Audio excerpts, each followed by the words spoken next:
Assalamualaikum. Ada orang ya, asam uratnya tinggi dikit aja, super heboh, klenger-klenger, kesakitan. Tapi ada juga yang udah tinggi beberapa lama, nggak berasa sakit apa-apa, terus dia jadi cuek-cuekan, nggak terlalu mikir, dablek bener. Nah, biasanya tuh ya, yang asam urat tinggi tapi nggak berasa apa-apa, bertahun-tahun didiemin aja, dan itu dianggap sepele. Apa benar ini masalah sepele? Di zaman kekinian, gangguan asam urat atau uric acid ini ternyata dianggap serius dan dianggap merupakan gangguan kesehatan mendasar yang fundamental yang bisa jadi akar dari permasalahan jangka panjang yang macam-macam dan serius. Dan dia bisa jadi sumber dari masalah kesehatan yang holistik. Kalau main golf, hole in one. Ini holistik, nggak ada hadiahnya. Walah.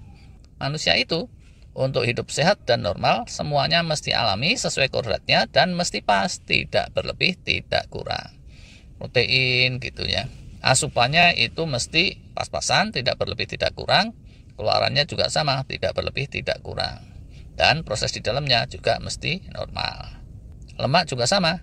Asupan nggak boleh kebanyakan, nggak boleh kurang. Pengeluaran dan pembakaran idem. Terus pemrosesan juga mesti sesuai kodratnya manusia. Demikian juga karbo, glukosa, fruktosa, alkohol, dan gula-gula sejenis lain. Pemrosesan air, serat fiber, mikronutrien berupa vitamin, mineral, semuanya itu gitu juga sama. Demikian juga soal lain-lain. Mohon maklum kan ya, selain asupan makronutrien, mikronutrien, manusia itu ada juga butuh asupan lain, entah berupa gas oksigen, sinar matahari, seterusnya lah kayak gitu. Semuanya mesti serba pas, sesuai kodrat alaminya, dan sesuai kodrat Mahatma. Kok malah jadi nyebut nama seseorang. Sorry. Nah, kalau terus error gimana? Kalau error di antara yang satu di atas sekedar sesekali, itu nggak apa-apa. Karena tubuh kita ini canggih untuk melakukan error correction. Tapi kalau errornya berlarut-larut, kualitas hidup dan kualitas kesehatan tentu akan terganggu. Kalau yang error di bagian bakar lemak gitu ya, ketosisnya error, orang bisa jadi kegemukan, susah nurunin bobot, dan kalau dibawa puasa malah kieng-kieng. Karena ketosisnya macet, nggak jalan atau telat munculnya, badan jadi lemes, puyeng, klenger-klenger. Kalau error di asupan glukosa karbo, bisa insulin resistan, terus diabetes melitus balon hijau. Masalahnya bisa nyamber komplikasi kemana-mana. Kalau masalahnya fruktosa kebanyakan atau sering mendem ciu oplosan, itu juga bisa bikin fatty liver yang terus kemana-mana juga. Soal air aja itu juga esensial. Kalau keluarannya over karena muntah berkelas berat, misalnya, orang bisa wassalam oleh dehidrasi. Sebaliknya, kalau kebanyakan asupan, orang juga bisa pelempokan lenger-lenger.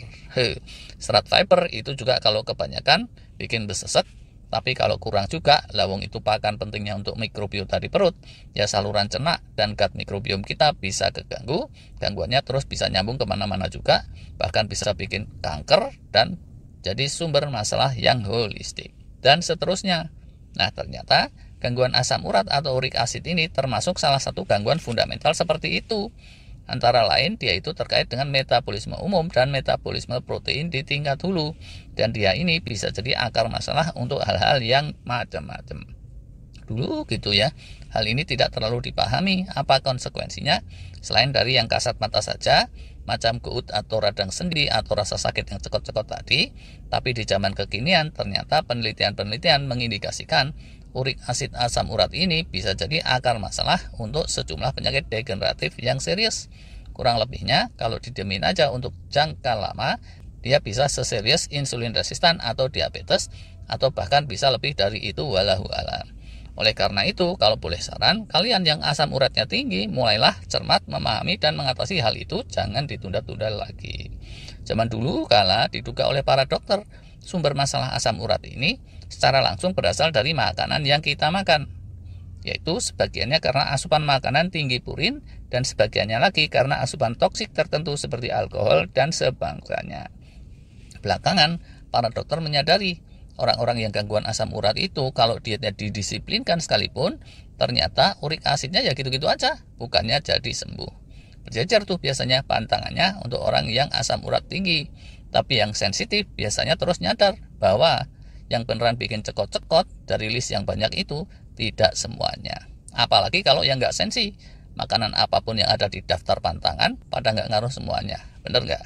Tapi Dengan adanya fenomena itu, terus dilakukan penelitian-penelitian terkini yang lebih mendalam. Dan ternyata kesimpulannya asumsi-asumsi jadul itu salah. Cuma sebagian kecil saja pengaruh asupan makanan langsung terhadap skor urik asid atau asam urat manusia. Hal yang lebih menentukan dan jauh lebih dominan ternyata itu berasal dari purin yang muncul dari proses-proses di tubuh kita sendiri. Artinya timbul secara tidak langsung, bukan langsung dari makanan. Kenapa sih di kelompok tertentu proses-proses di tubuh kita bisa menghasilkan purin tinggi yang terus bikin asam urat tinggi, sementara di kalangan normal kok nggak seperti itu? Nah, salah satu penyebab yang sekarang makin diyakini oleh para pakar itu terjadi karena kita kebanyakan makan, khususnya karena kebanyakan asupan protein. Nah gitu, kurang diasup mikronutrien yang bisa mengefisienkan metabolisme purin dan protein, serta bisa mengatur ritmenya, sehingga seiring dengan kemampuan pemrosesan. Akibat dari ini, kalau sistem metabolisme menjadi kewalahan, itu deh yang terjadi. Kadar asam urat terus melenting tinggi. Kemarin dah kita bahas 3 seri soal metabolisme protein. Terakhir soal protein powder. Hati-hati tuh. Yang intens pakai protein powder itu gampang kena asam urat tinggi, terus gampang cepat tua, cepat usur juga. Tapi nggak pun pakai protein powder, kalau sering kebanyakan makan, asam urat juga cenderung tinggi, terus cenderung nggak sembuh-sembuh. Yang bikin sembuh apa? Selengkapnya sih bisa dicek dari para pakar dan dokter yang ahli di bidang ini, tapi beberapa cara yang sering diomongin itu bisa dipraktekin sendiri, antara lain pertamanya, dibanyakin asupan kecut-kecutan, semisal rutin minum cuka apel kek, atau air rendaman lemon, atau sebangsanya, bahkan sejumlah obat asam urat, itu cara kerjanya kurang lebih sama aja atau mirip dengan cuka apel itu. Cara kedua biasanya dengan pembatasan asupan protein tiap kali makan, seperti yang kemarin kita ulas. Cara berikutnya lagi, extended fasting, yang kira-kira bisa ngencengin autofagi dan bisa memicu bermunculannya stem cell seperti yang sering kita ulas. Dengan catatan ya, jurus dan cara-cara semacam itu mestinya sudah dimainkan sebelum kondisi menjadi parah. Lebih baik mencegah daripada mengobati. Kayak diabetes gitu deh. Kalau terlanjur parah, apalagi terus sudah terlanjur komplikasi 1001, ya susah lagi. Masalah lain yang cukup lazim, kalau ke dokter yang keahliannya nanggung, terus dikasih obat yang nggak cocok atau yang mengacak-acak saluran cerna, astagfirullah, udah asam uratnya nggak terlalu membaik, terus mikrobiota di perut jadi error, saluran cerna makin error, dan itu terus bikin gangguan tidur dan ujung-ujungnya kemana-mana malah jadi gangguan holistik. Berapa itu urusannya?